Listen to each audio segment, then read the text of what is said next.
Naam, mtazamaji, hatimaye Rais Samia Suluhu Hassan akubali na kukiria kwamba serikali yake ilitumia nguvu ambayo ilisababisha mauaji na majeruhi katika maandamano ya tarehe 29 Oktoba. Bonyeza alama like kisha bonyeza neno subscribe na alama kengele chini ya video hii kabla ni kutaarifu ripoti hizi za Samia Suluhu kwa kina na kwa undani zaidi. Hali ya hewa ya kisiasa nchini Tanzania inaendelea kuzidi kuwa mbaya baada ya Rais Samia Suluhu Hassan kutetea hadharani kitendo cha askari au jeshi la polisi waliotumia nguvu zaidi kudhibiti maandamano yaliyotokea siku ya uchaguzi mkuu uliofanyika Oktoba 29, nguvu ambazo zilisababisha vifo pamoja na majeruhi.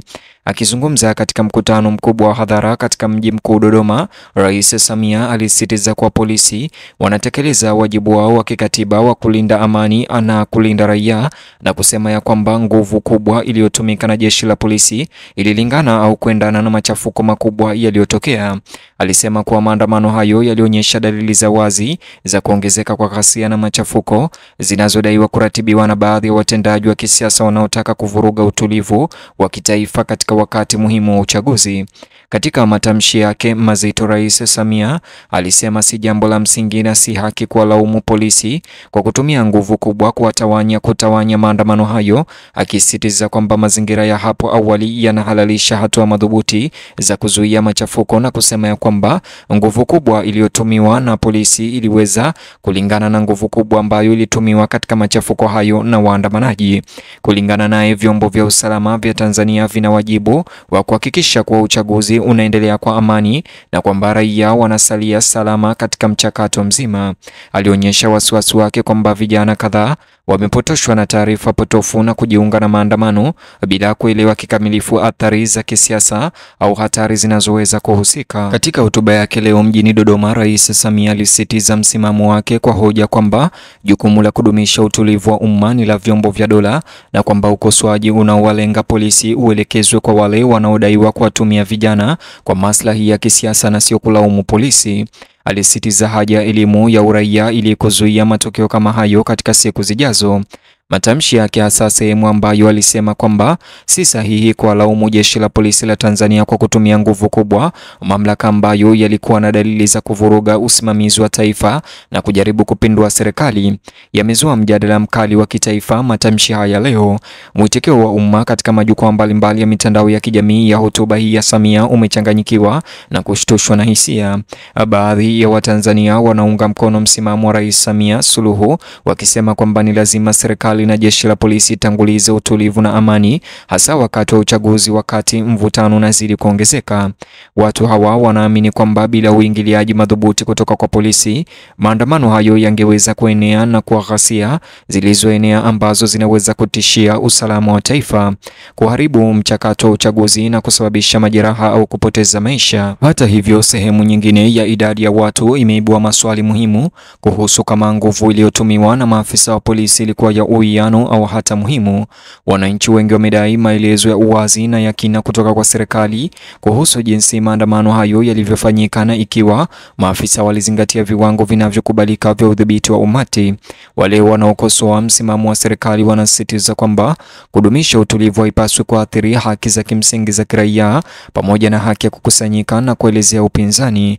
Mashirika kutetea haki za binadamu sasa yameingia katika mazungumzo hayo, yakiitaka serikali kuchapisha takwimu rasmi za waliokamatwa, kujeruhiwa au kuathirika kwa njia yoyote ile wakati wa maandamano hayo. Makundi haya yanahoji kuwa uwazi kama huo ni muhimu sio tu kwa imani ya umma, lakini pia kwa kuhakikisha uwajibikaji ndani ya mashirika ya usalama.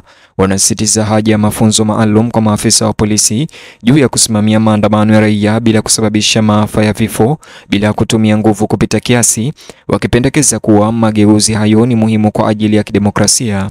Mashirika kadhaa kati ya haya yameeleza kuwa usimamizi wa maandamano lazima usawazishe majukumu ya utekelezaji wa sheria na uhuru wa kikatiba. Wanasema kuwa kushindwa kulinda haki hizi kunaweza kuweka mfano wa hatari, uwezekano wa kukatisha tamaa ushiriki wa raia na kuwasukuma raia kutazama taasisi za serikali kwa mashaka. Kauli zao zinasisitiza kwamba taratibu za uwajibikaji lazima zibaki imara ikiwa serikali ya Samia inatarajia kuhifadhi uhalali wa muda mrefu.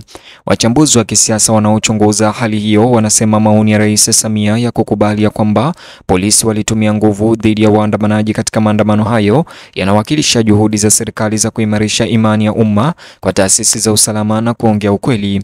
Hata hivyo, wanaona kwamba mabishano hayo pia yanaangazia changamoto kubwa zaidi: kupata uwiano kati ya kulinda amani ya taifa na kuhifadhi uhuru wa raia.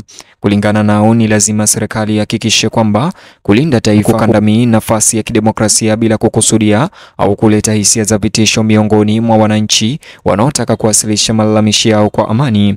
Baadhi ya wachambuzi wanaamini matamshi ya Rais Samia pia yanaonyesha wasiwasi kuhusu kuongezeka kwa mgawanyiko wa kisiasa nchini. Wanaonya kwamba wakati Tanzania inasonga mbele zaidi katika kipindi cha baada ya uchaguzi, mvutano kati ya taasisi za serikali na makundi ya upinzani unaweza kuongezeka ikiwa mazungumzo yataendelea kuwa madogo. Wanapendekeza mbinu shirikishi zaidi inayohusisha maafisa wa serikali, mashirika ya usalama, mashirika ya kiraia na viongozi wa jamii ili kuunda mifumo endelevu ya kudhibiti mizozo ya kisiasa na maandamano. Wakati huo huo, viongozi wa upinzani wametaka uchunguzi ufanyike bila kuegemea upande wowote ili kubaini ikiwa hatua za polisi kweli zilihalalishwa au iwapo maafisa fulani walivuka mamlaka yao.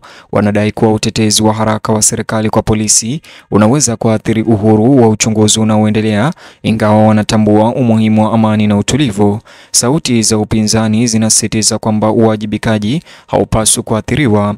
Kwa umma kwa ujumla, kutokuwa na uhakika kunaendelea, huku masimulizi tofauti yakiendelea kusambazwa, wengine wakiwatetea polisi, wengine wakilaumu mbinu zao na kumlaumu rais.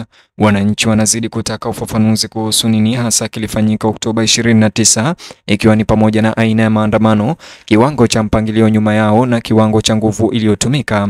Wengi wanatoa wito kwa viongozi kutoka pande zote za kisiasa kuepuka matamshi ya migawanyiko na badala yake wazingatie kurejesha imani ya umma na umoja wa kitaifa.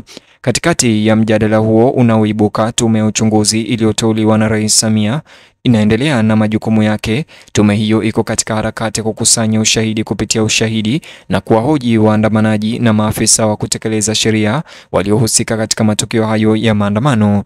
Inatarajiwa kwamba matokeo yake yatakuwa na jukumu kubwa katika kuunda mtazamo wa umma na kuongoza mageuzi ya siku zijazo katika shughuli za usalama. Huku tahadhari ya kitaifa sasa ikielekezwa katika uchunguzi unaoendelea, Watanzania wengi wana shauku ya kuona kama serikali itachukua hatua za ziada kuimarisha mageuzi ya sekta ya usalama, kuimarisha elimu ya uraia au kuunda njia mpya za ushiriki wa kisiasa kwa amani.